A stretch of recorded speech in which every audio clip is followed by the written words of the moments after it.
A very, very happy Navratri to all of you goddesses and a big, big Saubana. Superb. I see already the questions have started to come in. I am going to do a quick.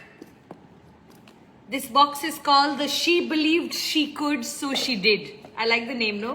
She believed she could, so she did.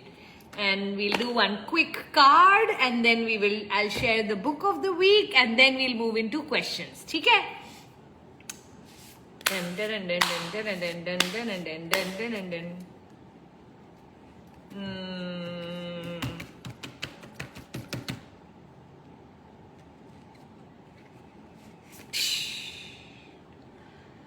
A woman with a voice is by definition a strong woman. A woman with a voice is by definition a strong woman. And I think this is such a beautiful quotation, and these are all beautiful quotations by famous people. So this one is by Melinda Gates. I think for a lot of us along the way of life, we've been told to not create drama, to not be, to not speak our truth, to put everything under the carpet. So we've somewhere along the way, I feel, lost our voice. And so getting your voice back, speaking your truth, even if it causes friction, but staying in your honesty, I think is one of the most beautiful gifts you can give to yourself as a woman, as well as something so beautiful that we can teach our daughters and daughter-in-laws. To speak your truth, to know that, you know what, if something's not okay, it's not okay. It's not that you won't adjust, compromise, tolerate. You can still do that, but everyone should know what it is, yeah? Happy Ugadi to all of you. Yes, all my Telugu friends here. Very, very happy Ugadi to you. This is the current book that I'm reading. It's called Happy Mind, Happy Life. It's a beautiful book written by Dr. Rangan Chatterjee. I picked it up from the Dubai airport, and on my way back, this was at about 3 o'clock in the afternoon, and it was a 4-hour flight, and I'm not joking, the entire 4 hours I was reading this book, making notes. It was so interesting, especially there was this concept called core happiness versus junk happiness, which really hit me that, you know what, a lot of us are thinking of our happiness not in the right manner. So what is core happiness? Things that build you up and give you energy and power. And what is junk happiness? Anything that becomes an addiction to numb out the pain of life. So if you're overdoing watching Netflix, if you're overdoing any sort of addiction, if you are emotionally eating, if you are spending too much time scrolling social media, all of those are junk happiness. While they will release you for a while, they are more like the Combi Flams and the Dolo 650s. They are not going to clear the problem. They are only going to help the symptom being maintained. So I really liked it's called Happy Mind, Happy Life. I will share it in my stories, not to worry, so that you can all get that book. I really liked this concept. So I'd love for you to make a list in your lives of core happiness and junk happiness. What are the things you're doing which are junk happiness? How do you know when something is junk happiness? At the end of doing it, you feel like you wasted time. What is core happiness? Things that at the end of doing it, you feel proud of the habit that's created. Yeah? For all of you who want to see the book again, it's called Happy Mind, Happy Life by Dr. Rangan Chatterjee. Finished it in 4 hours while I was flying back. So it was really good fun. Okay. On that note, let's move into questions for today. Woohoo! Let's look at who all are here. Let me at least invite all of you in. Harprita, Sriya, Shelja, Priya, Neha, Vibrant Life, Chaitali, Manisha, Mystic Megha, Savita, Hina, Isha, Rohit, Shipra, Nidhi. Nidhi is asking, how do you work with a co-worker who has backstabbed you? How to cut off yet be respectful? Nidhi, what I love to do whenever some injustice happens to me, there are a few things I like to do. First thing that I like to do is ask myself, what's the lesson I need to learn here? What is it that I need? What is it that God is trying to convey to me? Because every time something goes wrong in our life, there is something we can learn from it. Something that we can make sure that next time it doesn't happen to us.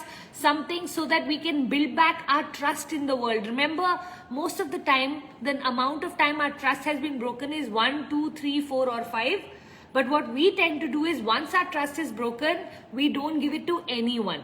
While I don't want you to give it to anyone easily, I still want you to have a process of being able to trust people again, because one person's deceit should not become a punishment for everyone else. True or not?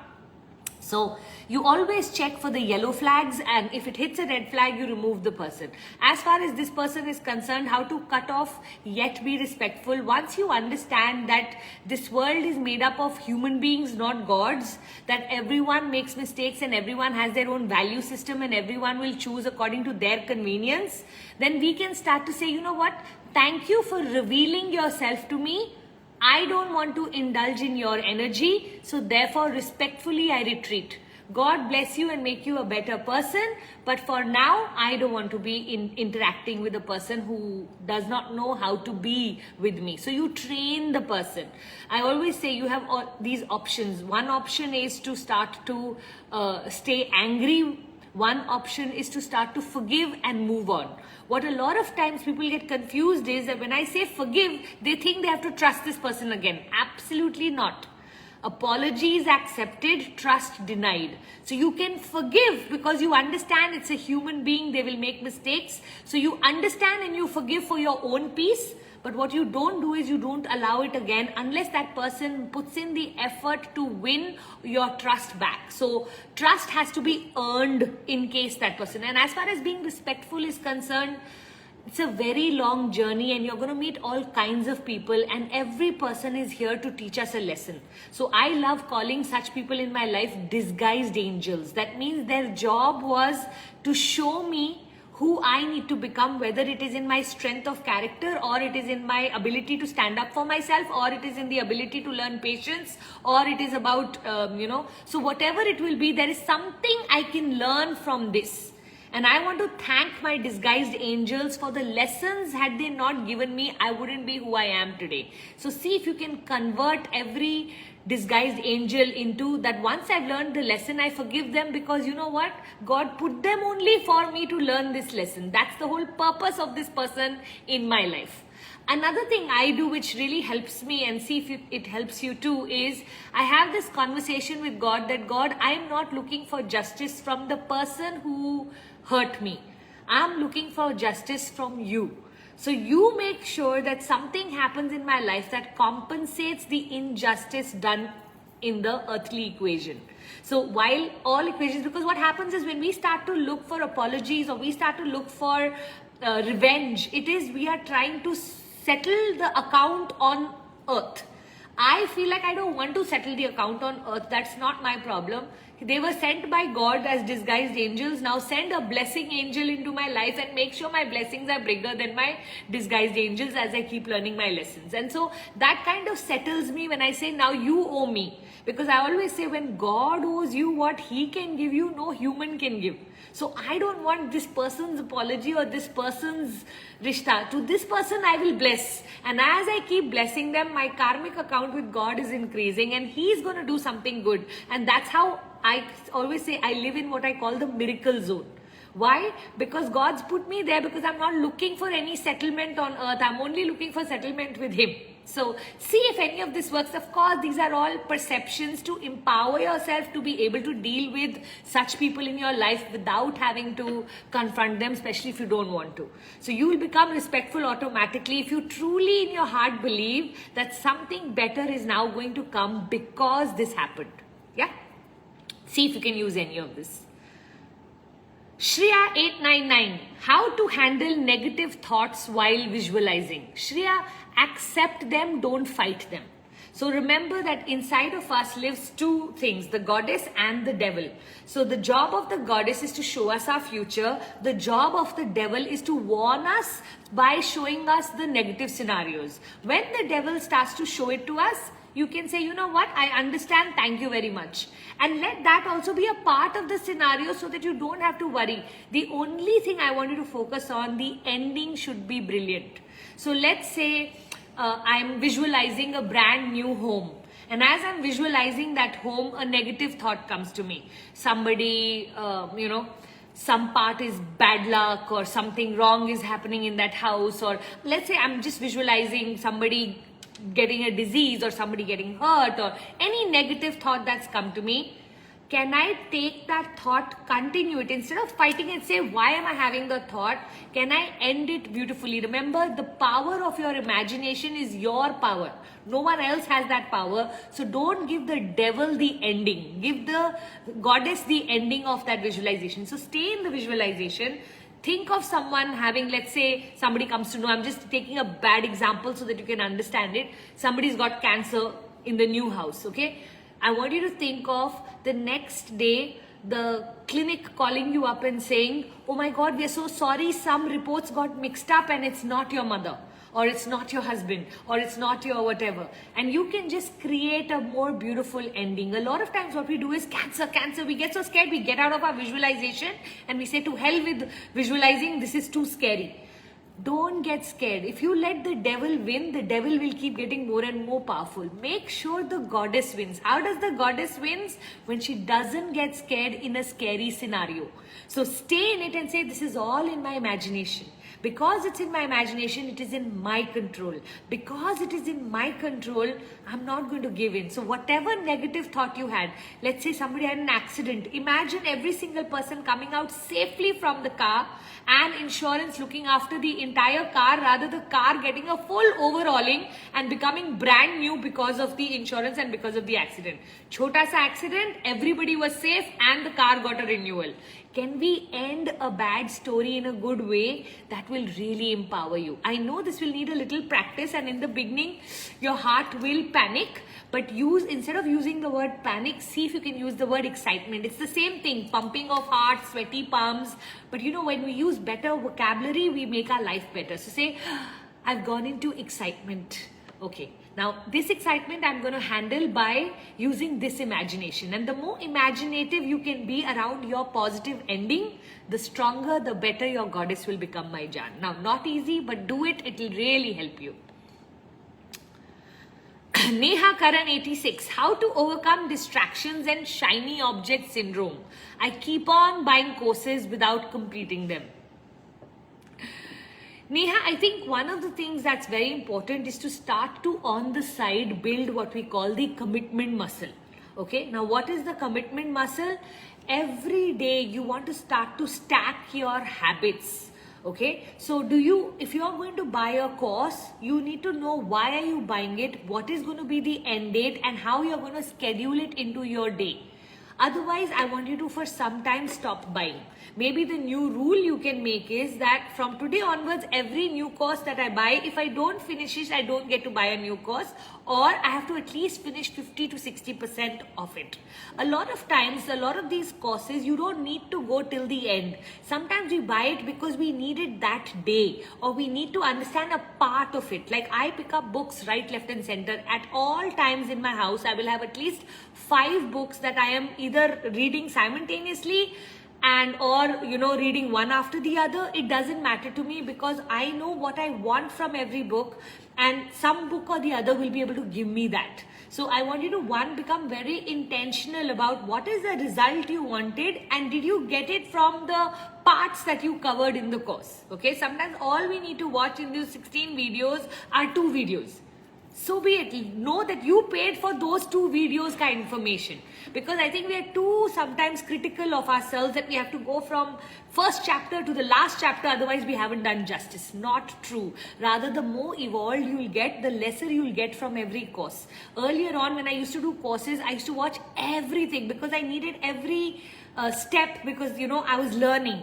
Now, becoming an expert or a master, I know that from every book, I'm only going to get 10%. I'm looking for that 10%. It's only going to be the nuances. I don't need, if I pick up a book on law of attraction, I don't need the whole concept. Like I said, this whole book 80% I was already doing, so I don't need the whole book, but I'll just pick up one concept, core happiness versus junk happiness, and if I got that, I got my value. So start to look at life like that also. Also try to enroll into courses that have some sort of system of completion. So I feel like these general courses on Coursera and Udemy and all of that, and while they are beautiful courses, they don't have inbuilt a journey where you'll make sure that the course gets completed. One of the things we have done, at least in my tribe, is we make sure that every single person that joins any of my courses, they get what we call the big sister. And the job of the big sister is to support someone, handhold them till the end of the course, which is why we are sitting on, while Coursera, Udemy and all are sitting on 5% of completion rate, which is also a gift. We are sitting on 90% completion rate. How are we getting 90%?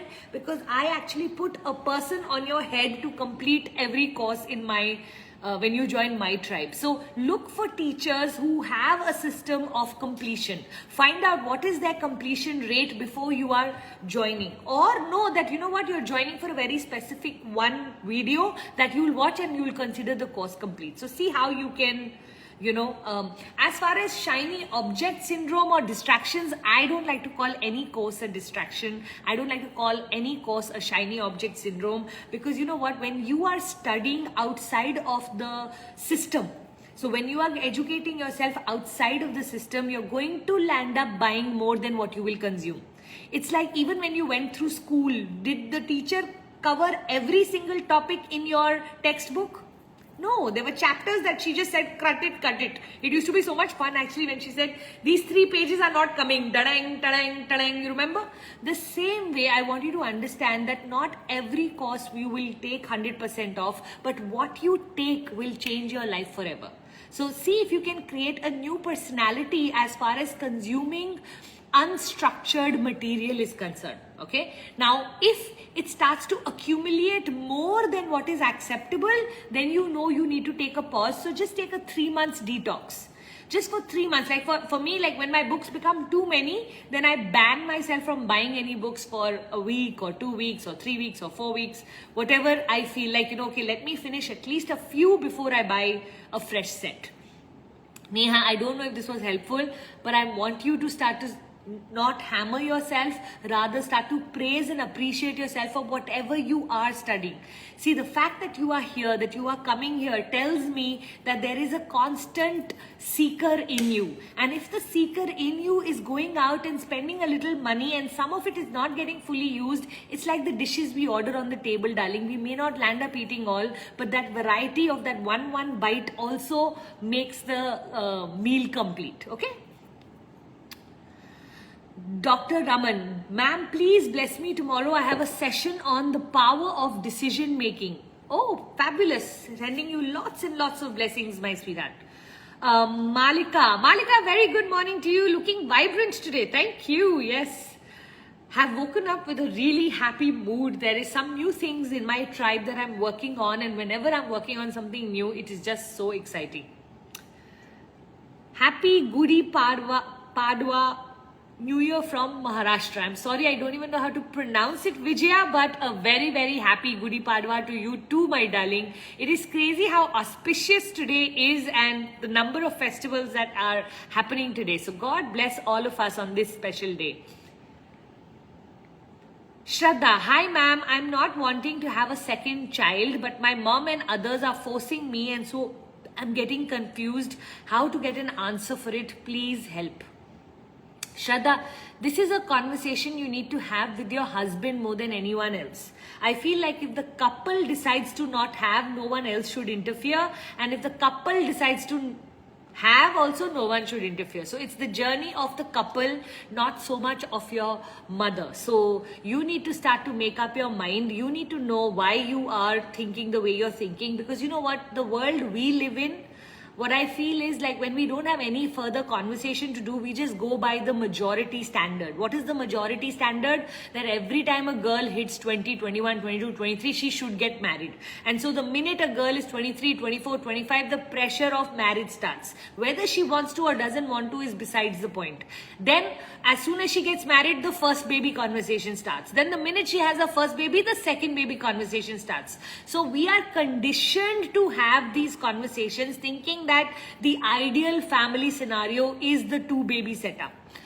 Now, I don't know if it is true for everyone. If you are feeling whatever your reasons are, first examine them, reflect on them and see, are my reasons the right reasons? Some people just want to have one baby and give them that 100%. Some people believe like, oh, my son or my daughter won't have a sibling. So for me, that's very important. For my child, I will have a child. For some people, I remember when I got married, I wanted to have 5 children. So you can imagine where I come from.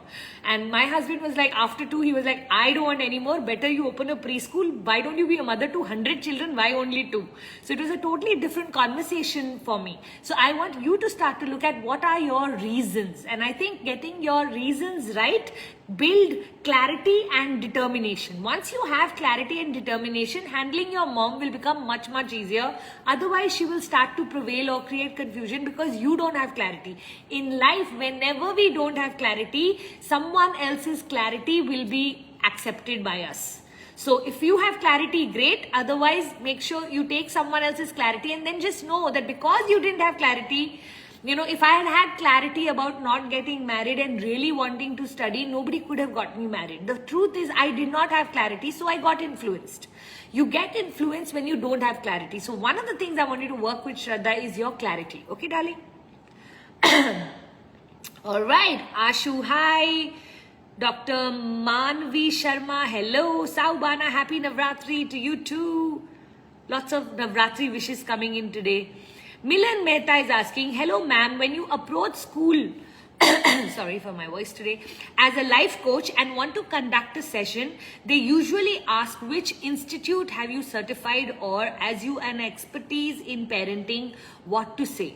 Milan, it's very important that in the beginning as a life coach, you go and do enough one-to-ones so that you have a little, whatever you call it, hamper of testimonials. You are going to need some sort of social proof.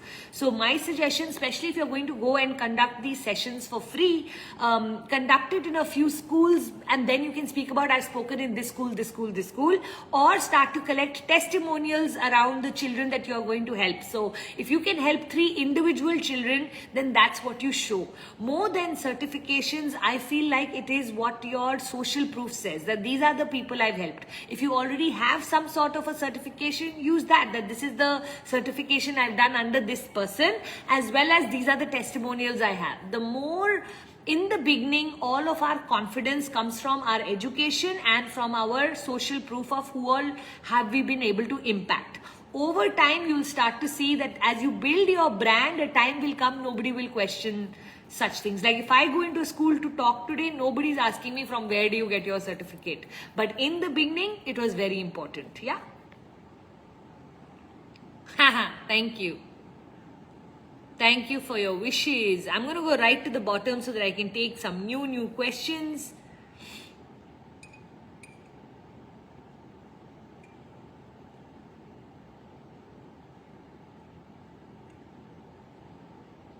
What topics can we choose for sessions in school? The best way to choose topics is to make a list of your audience and see what are their pain points and what are their aspirations.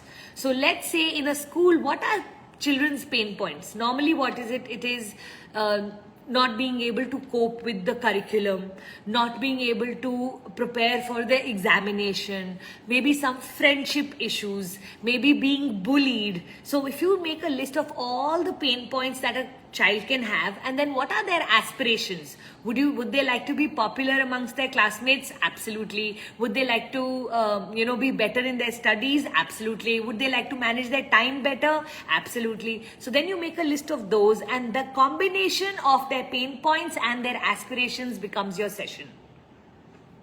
Please have some water. I like it. The one who's suggesting to have water is Hari Kesri Vocals. Green tea. Cheers.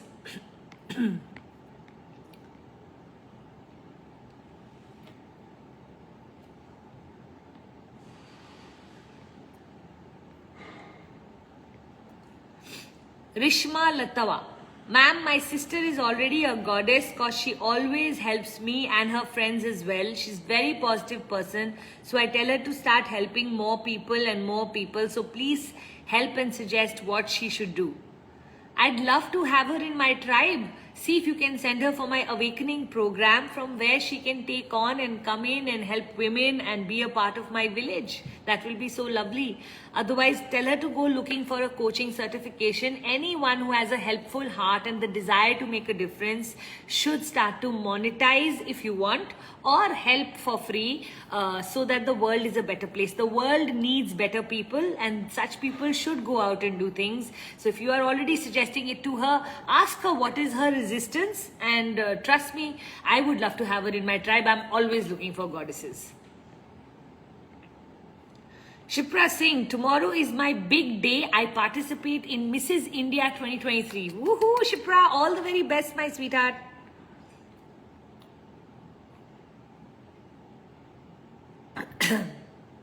Karishma Kadam, what is your experience of women being financially independent? Don't you think ego and attitude comes with it?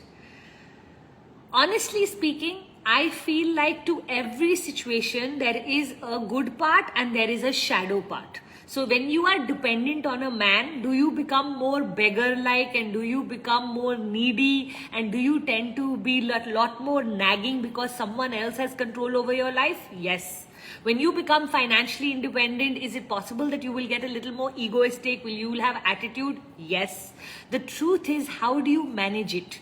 I would rather you have a great life and you learn to manage your ego and attitude than have a bad life because you don't know how to manage your ego and attitude. So over the years, it's very important that you learn. You know, when I started to earn in the beginning, I had no idea what two-income houses look like, because my mother was not a working woman, my mother-in-law was not a working woman. So we are all from those business families where the man works and the woman looks after the house.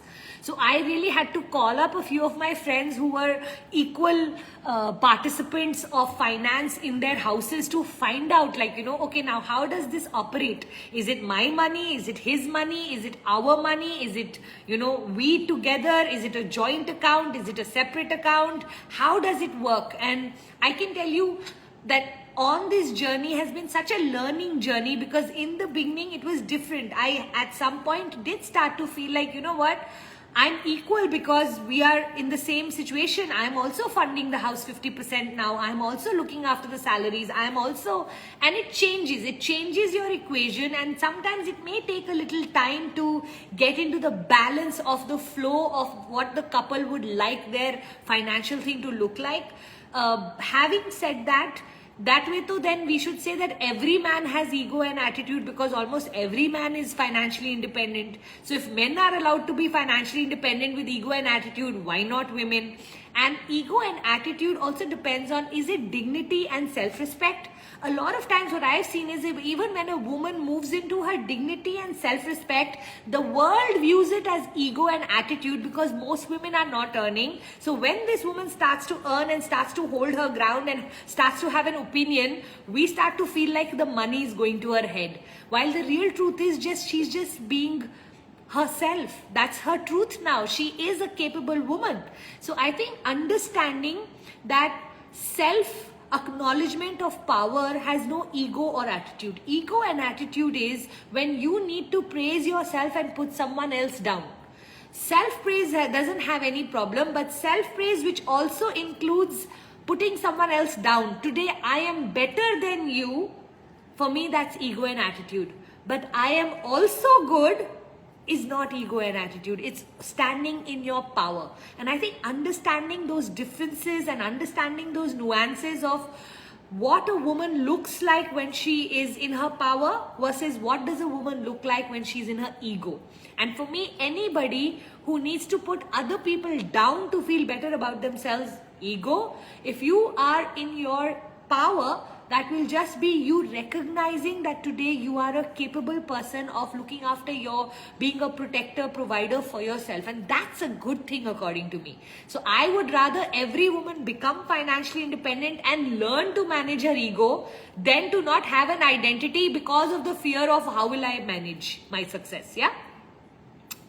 A lot of us have fear of success for the same reasons. I remember for me, the big question was, what if I don't remain humble? I remember running up to my teacher, Jack Canfield, and saying, what if I become successful and I don't remain humble and it all goes to my head? What will I do then? He was like, Puja, first become successful, then we'll deal with it. The fact that you're asking me this question tells me nothing will happen to you because you're so hyper aware of not wanting that to happen. So I was like, oh, okay, that's a great answer. He gave me that comfort, and ever since I never worried. Khushi too. There are so many talks and cases of young people dying, illnesses, cheating in relationships. How do you keep your mindset from this and work on being positive? Khushi, till the time we are alive, we are going to be faced with problems and challenges. Life as a concept is about overcoming problems and challenges so that we can grow in our soul system. Our soul took birth to handle these problems and challenges and grow from there.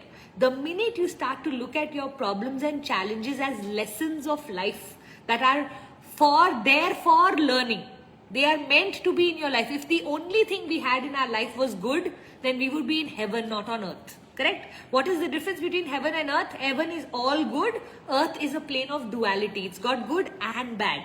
So we have a choice. We can choose to be good. We can choose to be bad. And the more good choices we make, the more our soul grows. The more bad choices we make, the more we deteriorate. And we need to come back again and again and again in every life to keep fixing that, right? So once you understand that, then your relationship with death, your relationship with illness, your relationship with cheating changes. For me, each of these is just an experience to evolve and grow from. So some people will get there in everybody's cards that are dealt to them. They will have different cards. Somebody will get the ace of spades, somebody will get the king of spades, somebody will get a 2 or 3, somebody will get the joker. The same way, we have people who have to learn to deal with death of a loved one. We'll have lessons where we have to learn with illnesses. We'll have lessons where we'll have to learn with cheating. We'll have lessons where we will have to learn with dearth of money or scarcity of money. We'll have lessons. There are lessons every day. We will have lessons on handicapped. We'll have lessons on... So everything is a lesson. And once you start to treat everything as a lesson, this whole negativity around problems and challenges goes away. So whenever a client comes and sits in front of me, I am just going, okay, what is going to be their growth journey and which is the path God has chosen for them for their soul to grow. God knows who needs which path for their growth.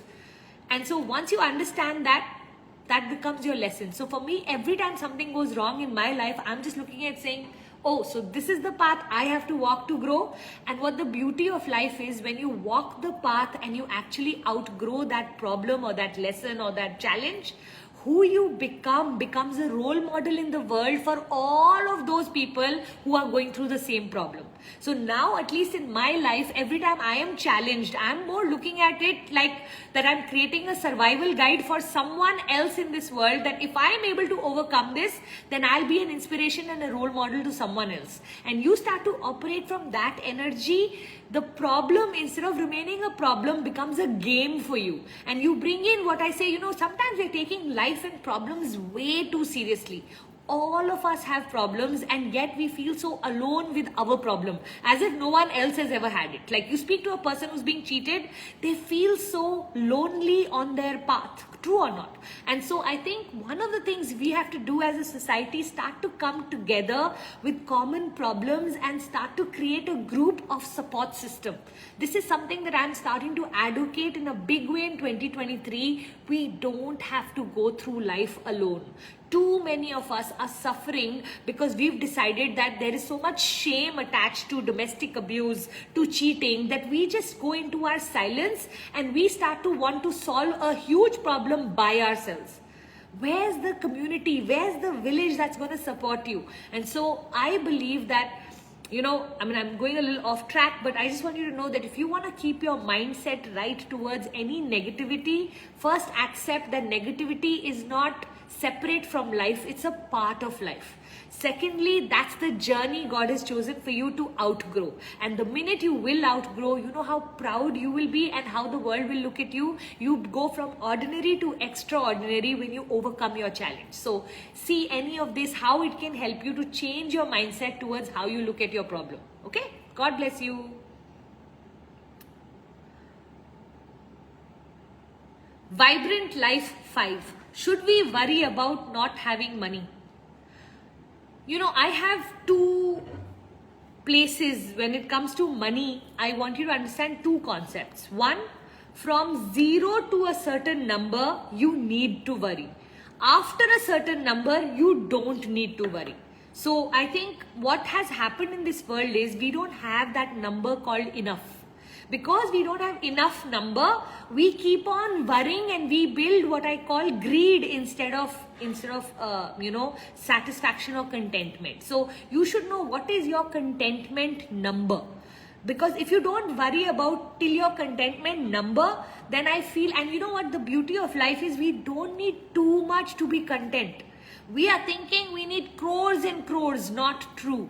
I feel like if a woman is anything between 50,000 to 1 lakh, she can actually live a pretty decent life in this world right now. And so have that contentment number. If you don't even have that much, I would love for you to start to work towards it. Whatever it takes to build yourself to become a person who is capable of earning 50,000 to 1 lakh a month. Once you have that 50,000 to 1 lakh, I want you to look at what are your expenses, what are all your, what is your life look like, and see if you can upgrade it to a level where you should be able to cover all your expenses and be able to save and do charity. Once you know that number, you work towards it. Spend 2, 3, 4, 5 years of obsessive work getting to that number. Once that becomes your new normal, now I want you to know you have entered from the red zone into the green zone. Once you are in the green zone, I don't want anyone to worry about money. If extra comes, brilliant. At any point you want something and you're aspiring for something big, work a little hard, get it, and then relax. Divide your life into, relationships and travel and rest and productivity and courses and studying, and you can have so many different dimensions once your basic money is looked after. Now, is this money something you're manifesting through your spouse or through your parents or through, that's also okay for me. Is this money that you are creating through your competency? I'm okay with that also. Either which ways, the most important thing is, do you have that security blanket which we all need till a certain amount. Now that amount can vary for different people, but after a while all of the money becomes the same. My first 2 lakhs of earning every month 2 lakhs made a bigger difference in my life than making 10 lakhs afterwards. So even if I'm making 10 lakhs a month, it doesn't change my life too much. I just have more money in the bank. I just can last much longer without working.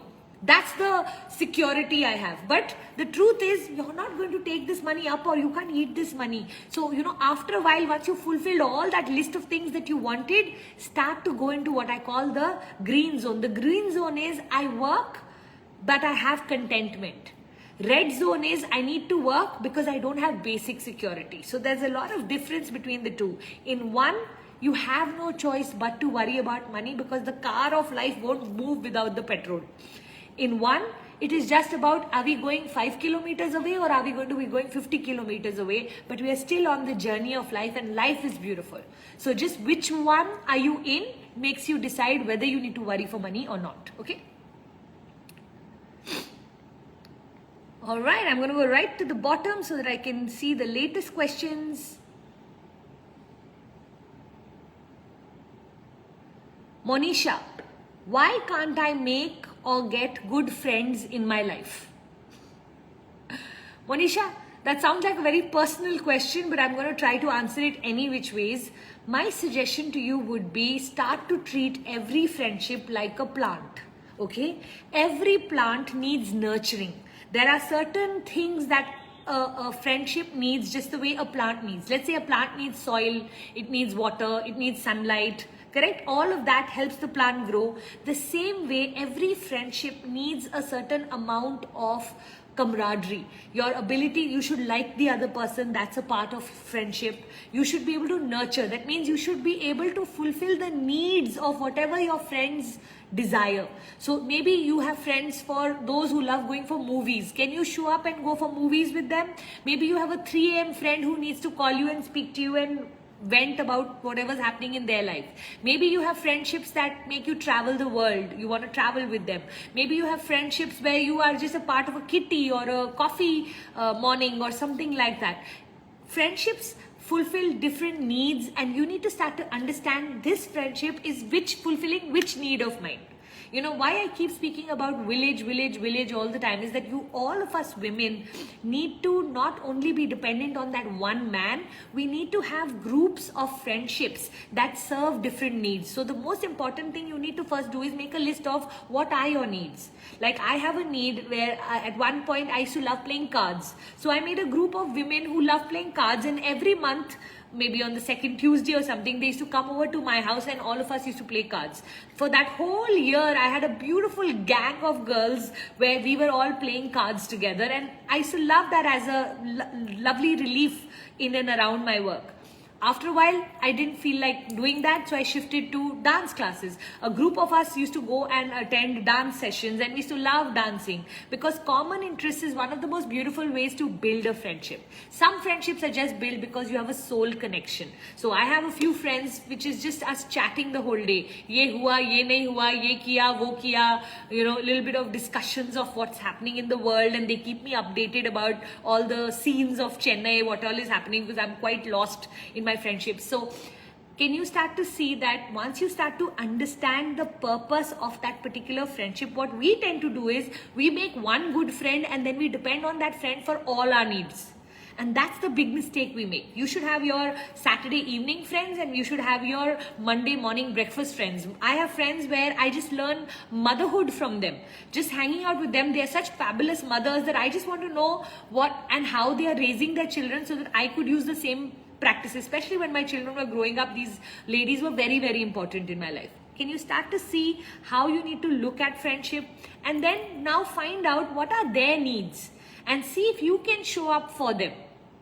Okay, don't try to be equal in a friendship. You do what you are good at, let them do what they are good at, and each other's needs will get looked after. Yeah, so see if you can work around this of creating pockets of friendships for different purposes rather than looking for that one friend, because once we have one fight with that one friend, it feels like our whole life has got dissolved. For the longest time, I used to have this one friend who I was very close to, who I used to share everything with, and the day that friendship went away from my life, it took me almost 6 months to get over it because I was so supremely dependent on just that one person for everything.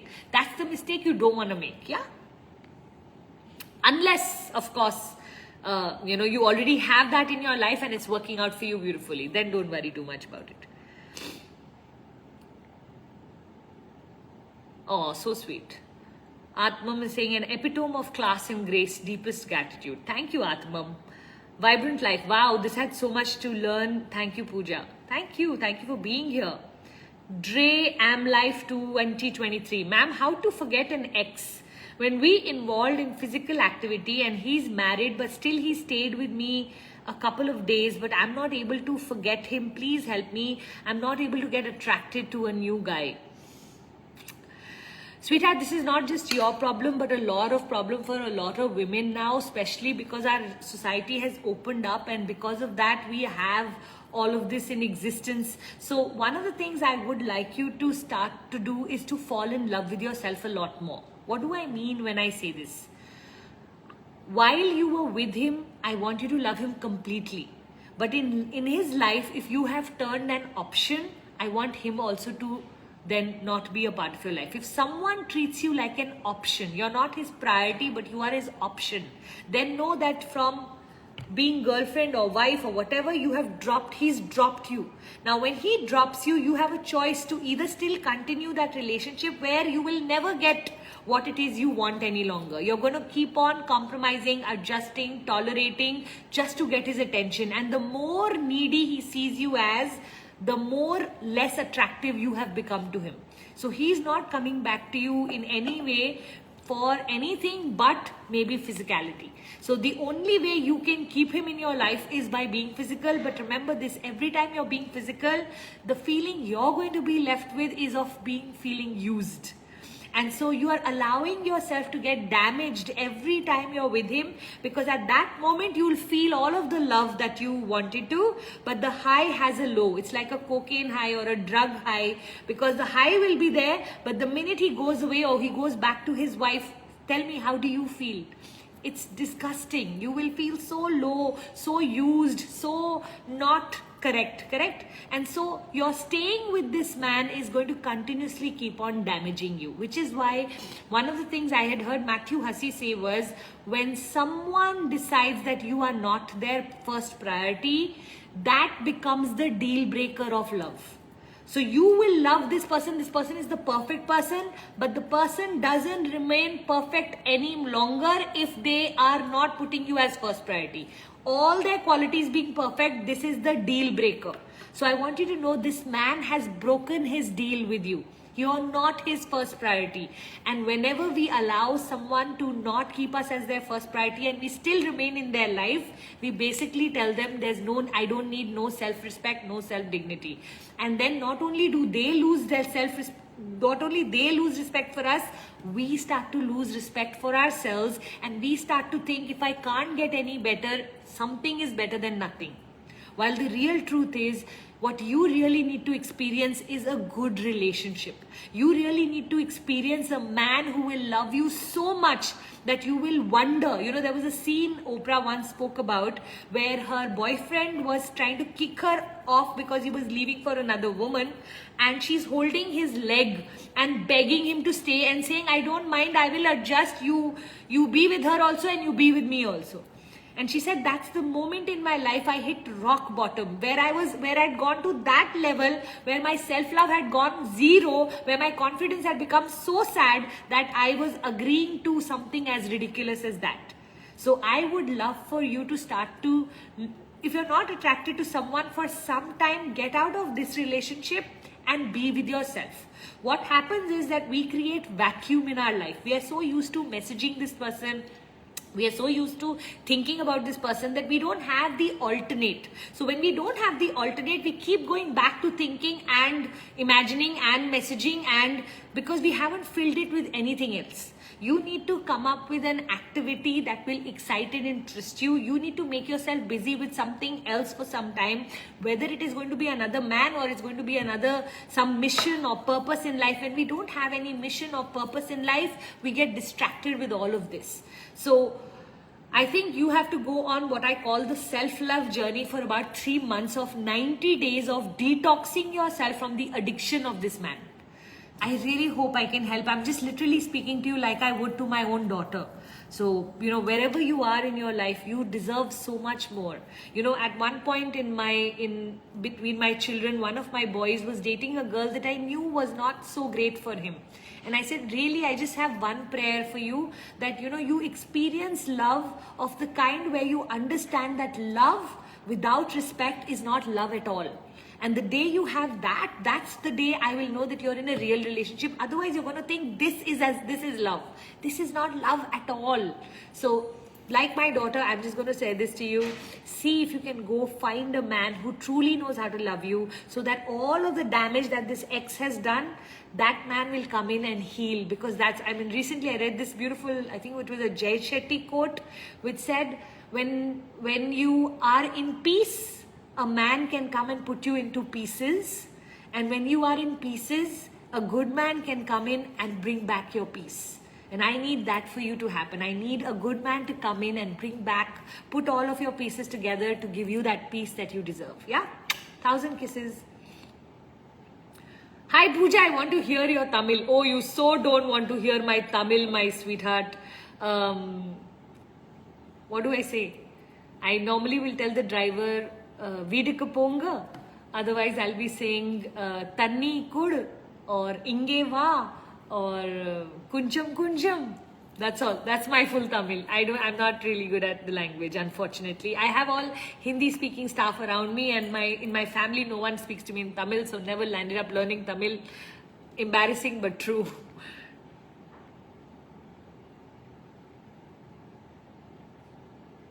All right, let's go right to the bottom so that we can take some new questions.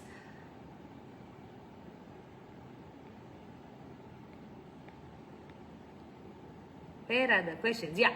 Elevate life with Shalini. Why is it that when you start working, some near and dear ones start moving out? Are they jealous or feel insecure? Shalini, any kind of change starts to change relationships. So when you start to prioritize, let's say, your work, then the people who were enjoying your time stop getting the time. And if they don't get the time, then maybe they no longer need you for the new version of you. It's not necessary that they are jealous or insecure. They could just be, someone who enjoyed your time and you no longer fit into the picture of how they want to receive you. It could just be that. Of course, some people will feel jealous and that's why they'll start to. So there's a whole vibration relationship has, okay? Now, when we are vibrating at 5, we can maximum hang out with people who are 3 or 7. So that's our range. Let's say you start working and you go from a 5 to an 8 in your vibration. And let's say this person was a 4. We can be 2 steps ahead or 2 steps below. These people who are all now, because you've gone to 8, anybody under a 5 will not be able to be in your energy even if they want to. They have different goals, they have different picture of life, they have a different perspective, and you are no longer a match. You will start to create your new friendships around people who are 8 and they will stay at 5. A lot of times what happens is these people at 5, because you matter and you are important, will start to improve their own life to become a 6, 7 so that they can be in your energy. So you'll see those kind of people also. When you start working, you'll see some of your friendships actually improving. And some people will either leave or become better. So those who leave, that basically means that, you know what, that was your friendships when you were willing to gossip, when you were willing to waste time, when you were willing to discuss other people, when you were willing to waste time, when you were willing to do things which were, a little bit of distractions. Now you are working, you have a purpose, you have a mission, and your conversation, your body language, everything is changed. But this person is still sitting in that energy and they need friends. They say birds of a feather flock together. So that person needs that kind of energy. They will find their own set. Now you need a new set of energy. There's a lovely video by Mahatria called The Story of the Dragonfly. I'd love for you to Google it and watch this. A 12 minutes video for you to really understand the essence of what I'm saying. It is beautiful. I mean, nobody can say it the way he says it. So I'm going to let you go and watch the video. It's called The Story of the Dragonfly by Mahatria. Shreya, how to get clarity in career? I'm an engineer and not worked so far. I want to be financially independent. How to get clarity in your career? I would love for you to sit down and reflect on what are you good at? What are the things that you get compliments on? Who are the people you admire? What does the world need from you? How can you make money? What are those different professions? If you are a part of my tribe, I'd love for you to do the passion test with me. If you are looking for a career coach, there's a lovely man called Savan Kapoor, my brother, who can actually help you, especially if you're looking for jobs or employment. He's just simply brilliant, okay? So I'd love for you to work with all of this so that you can get clarity. Sometimes what we want is complete clarity to go forward. I always say this, I don't say it actually, Marie Forleo's quotation, so I'll just quote it. I always quote it. Clarity does not come from thought, it comes from engagement. You cannot sit on your sofa and think, okay, what should I do? What should I do? What should I do? Every week you'll have a different what should I do. When you decide what is it you need to do, you need to start to engage and execute that. As you execute that, life is like an onion. One layer you will peel, another layer you will be able to see. That layer you will peel, another layer you will be able to see. And it's through the peeling of these layers will you arrive at your highest purpose or highest mission. Okay, make sense? Yes? Fabulous.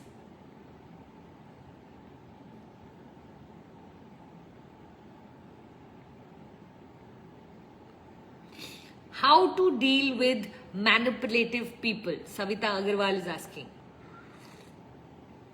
I think the most important thing to understand is what is manipulation. Manipulation is a guilt that you carry that somebody is now using against you.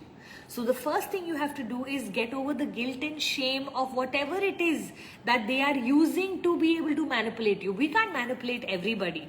Influence is when there is a win for the person and win for the other person. Manipulation is when the person is winning but the other person is losing.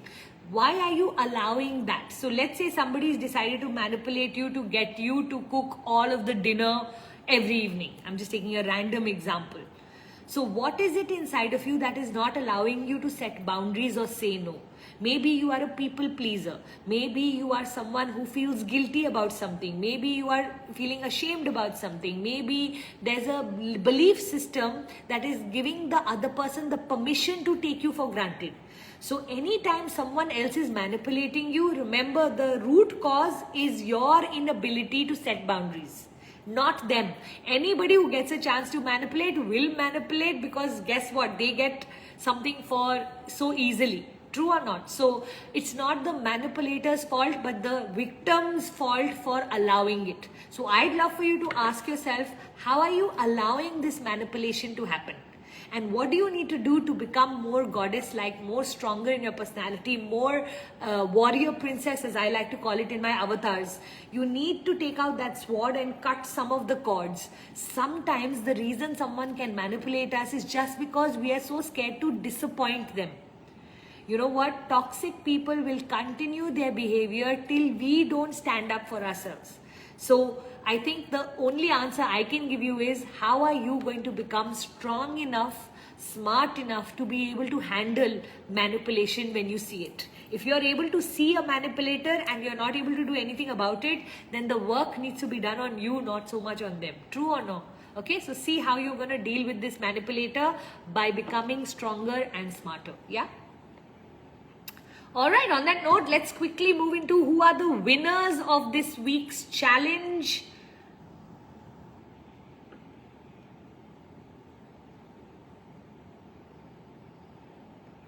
Alright, we have about 40 of you who participated in last week's challenge. For those of you who don't know about the challenge is basically you have to take a picture, which I'm going to allow you to take in a moment, and then you have to just put your biggest takeaway as well as share it in your story and tag me Puja_Puneet. You do that, you get to come for a special Zoom session with me called Date with Puja, where we will choose the top 40-50 people who've been consistently putting up this challenge. We want at least a minimum of 6 times of you sharing this in your story for you to become eligible with Date with Puja. Okay, so if you're interested in having a date with me sometime in April, what I would suggest today is take a picture. Everyone take.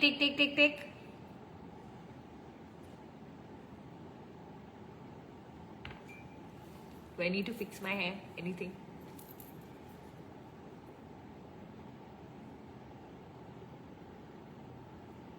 I'm giving you all my angles. Okay, got it? Now all you need to do is put your biggest takeaway, put it in your story and share it with putting Puja_Puneet. Yeah? Tag me. Don't forget to tag me so that I can share it in my stories so that we can make this happen for you. The winners for this week who get my book, Unlocking the Golden Cage, is Grow_Victorious, the _chirpy listener, and I am Rakshita CV.